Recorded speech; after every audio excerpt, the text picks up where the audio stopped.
Geng-geng bersenjata kembali melakukan teror di ibu kota Haiti, Port-au-Prince. Informasinya kami rangkum dalam Jendela Dunia.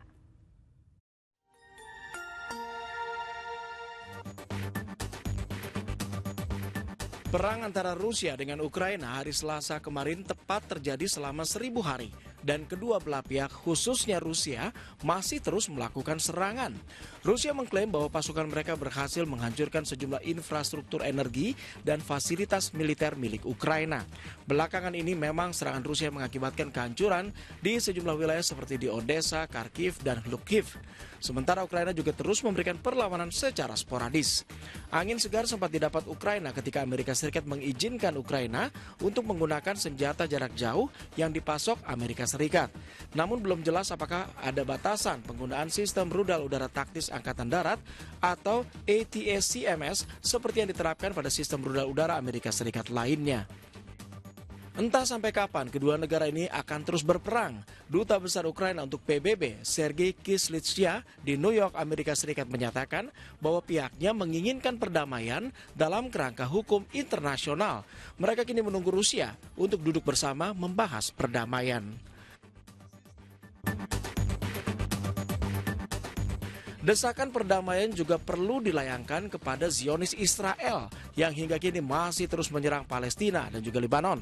Selain di jalur Gaza Palestina, Israel juga terus menyerang tepi barat seperti yang terjadi hari Selasa kemarin.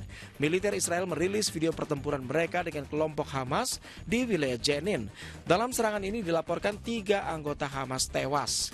Israel juga mengklaim mereka berhasil menghancurkan 2 fasilitas yang selama ini digunakan untuk memproduksi bahan peledak milik Hamas.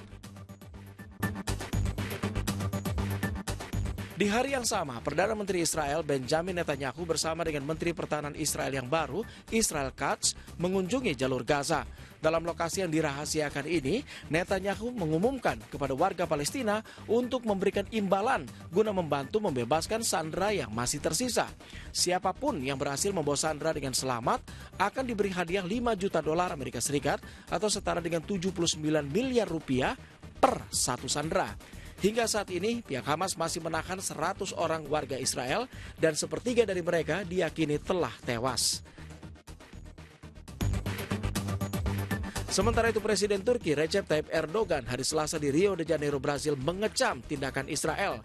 Erdogan menggambarkan tindakan Israel adalah sebuah pembantaian di jalur Gaza dan juga di Lebanon. Pernyataan ini disampaikan Erdogan dalam pertemuan KTT G20 dan Erdogan secara tegas menyerukan kepada seluruh negara dunia untuk menghentikan arogansi Israel.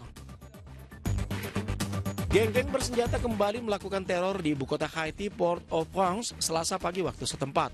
Serangan anggota geng ditujukan kepada komunitas kelas atas. Namun warga yang berdampingan dengan polisi ini melawan mereka. Dalam serangan ini dilaporkan 28 anggota geng terbunuh. Diduga polisi telah bersiap menghadapi serangan karena kelompok geng yang dipimpin mantan anggota polisi telah mengumumkan rencana serangan mereka yang diposting di media sosial. Petugas pemadam kebakaran Orion, negara bagian Michigan, Amerika Serikat, Selasa malam berjuang untuk memadamkan sebuah gedung kompleks kondominium yang terbakar. Dalam musibah ini dilaporkan 2 orang terluka dan dibawa ke rumah sakit dalam kondisi kritis. Selain itu juga dilaporkan adanya 2 orang lain yang mengalami luka ringan. Belum diketahui penyebab dari kebakaran, namun diduga disebabkan oleh kebocoran gas karena juga terdengar adanya ledakan.